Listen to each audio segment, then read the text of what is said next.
The UN's Palestinian Refugee Agency says this is a worrying sign that civil order is now breaking down. Aid supplies to Gaza have been extremely limited since Israel began bombarding the territory 3 weeks ago.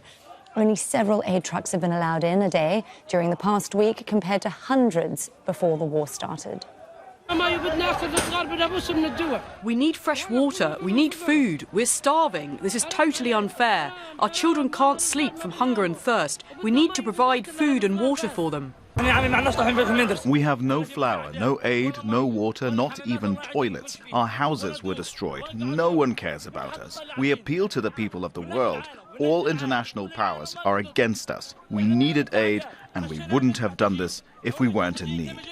Well, as civil order is beginning to collapse across the Gaza Strip, and because people don't have any official body just to refer to in terms of getting their basic supplies and basic necessities of day-to-day life, 1,000 of people just yesterday broke into United Nations warehouse in Gaza City and in Deir al-Balah city as well. People basically took wheat flour, basic items, hygiene materials, and other basic necessities needed for their day-to-day life. People, unfortunately, as a result of the ongoing bombardment and intensive airstrikes, are going hungry. And I'm quoting here a United Nations official who said for the first time in Gaza Strip, people are going hungry, and this is an indication for a catastrophe in the coming days as the death toll of the crisis just keep getting higher and higher.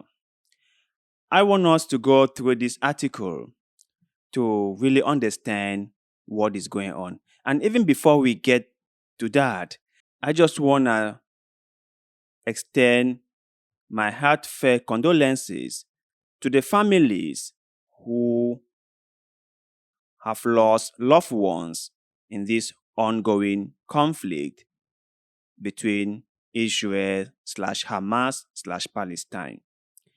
Losing a loved one is never a good thing. And also, I just want to extend a word of sympathy for all those people in Gaza who are starving, who have been deprived of food, of water, of electricity, who have been deprived of their human rights. It's so sad to see that in the 21st century, people can be reduced to nothing. It's so sad. But let's go through this article. So the headline reads, Israeli ground forces expanding Gaza operation, that Israel has decided to carry on with ground operations. You know, they have mentioned this for a couple of weeks now, but no one really thought they were going to carry through with it, considering the fact that if they do, many more Palestinian civilians will lose their lives. But from the look of things, it looks like Israel will carry through with it. So let's continue. Israel's bombardment of Gaza, particularly in the north of the enclave, increases the intensity as military spokesperson says Israeli ground forces are expanding operation. UN General Assembly passes non-binding resolution calling for humanitarian truce in Gaza. I think that was passed yesterday, if I'm not mistaken. The Gaza Strip is experiencing a near total communications blackout, with health and humanitarian agencies warning that Palestinians across the territory have been plunged into darkness. Al Jazeera sources say negotiations mediated by Qatar on a ceasefire and prisoner exchange deal between Israel and Hamas are progressing at an advanced stage. At least 7,326 Palestinians have been killed in Israeli attacks since October 7, as Israel promises to continue raids into Palestinian territories. More than 1,400 people were killed in the Hamas attack on Israel. So we can now see that so far, about 7,000 Palestinians have been killed in Israel's attack. And you might be forced to ask yourself, when is all this going to end? Like, to what end? Okay, like all this continuous bombardment, all this continuous killing, when is it going to end? Like, when will Israel be satisfied? And how safe will Israel become after this whole operation in Gaza? Do you think that Israel will be more safer? The people in Israel, the Israelis, will feel more safer after Gaza is leveled to the ground? Will that make the Israeli people feel safe? That is a question everyone should be asking themselves. My heart really goes out to these people because I understand that most of them are just innocent civilians who are just trying to get on with life, who are just trying to eat, who are just trying to have somewhere to stay. And their only crime is to be born in Gaza. That is their only crime. And now they have to suffer for this their entire life if they get to stay alive.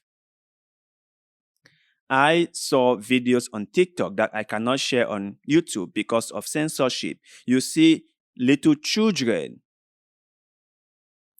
who are being pulled out of the rubble, out of damaged buildings. And you ask yourself, how traumatized are these little children? And how will their future look like? You see young boys, young girls whose entire families have been killed. And you ask yourself, how will these children not be radicalized in 5 years or 10 years from now? How will they ever be able to live side by side with Israelis after knowing what Israel did to their entire family?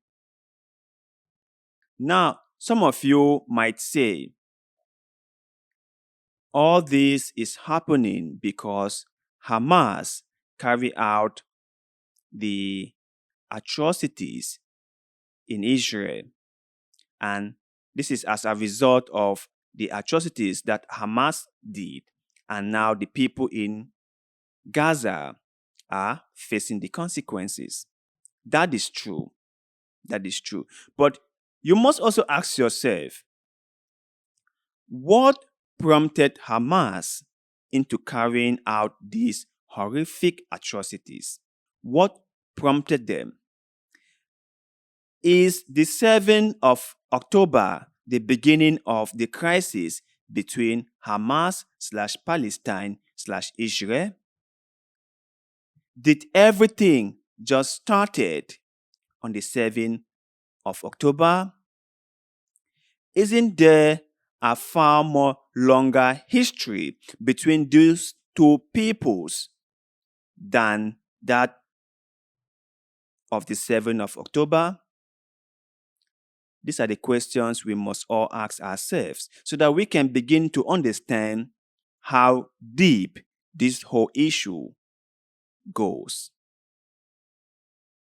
Our sincere condolences to the bereaved family, and we can only hope and pray that they have the courage to carry on in these darkest of moments. But you guys out there, when you see people struggling to get food, when you see people fighting for survival, when you see people storming into the United Nations humanitarian center just so they can get some flour, some toiletries, some oil, what comes to your mind? Please share that with us in the comment section below, because like always, we love hearing what you have to say. And also, do not forget to like this video, share this video, follow our Facebook page, and most importantly, subscribe to this channel, because little bit of good way, like the one you're doing just now, help us a lot, and we shall forever be grateful to you. So thank you very much for doing just that. And like always, see you in the next one.